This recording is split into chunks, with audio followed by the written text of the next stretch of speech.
Nej. Noget med nogle taller gør, jeg ved ikke helt præcis hvad. Nej, jeg ved ikke helt præcis, hvad det er. Men jeg kunne forestille mig, at det var sådan noget naturfagligt. Nej, egentlig ikke. Nej, det ved jeg ikke. Det har noget at gøre med matematik, tror jeg. Ja. Nej. Nej. Jeg ved, at vi er inde i matematikkens verden, og det er noget med en talkæde, som er specielt smuk. Det er noget at gøre med et mønster, der udvikler sig.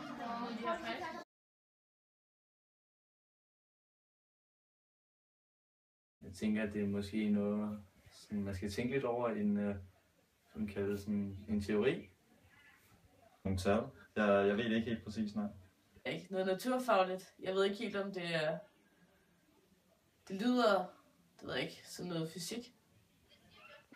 Det er garanteret noget med toiletter at gøre, tror jeg. Jeg tror, det er noget med talrækkefølger, måske. Altså sådan en eller anden sammenhængende tal. En talrække eller sådan nogle bestemte tal. Ja. Musik, kemi eller noget? Ikke noget med... Det er et eller andet med en eller anden form for talkæde, som på en eller anden måde har en harmoni i sig, men jeg har faktisk ikke mere styr på det end det. Ja, det ved jeg godt.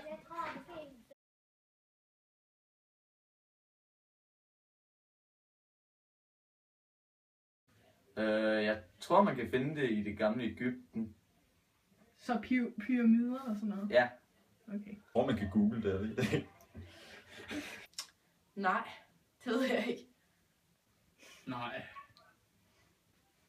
Nej, det ved jeg faktisk ikke. Nej, men jeg tror, det er sådan, måske noget med luften. Nettet?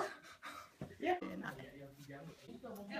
Jamen det kan du finde i rigtig, rigtig mange blomster, og jamen, du kan der er forskellige tegninger af sneflug, der er lavet ud fra, hvad er det nu det hedder?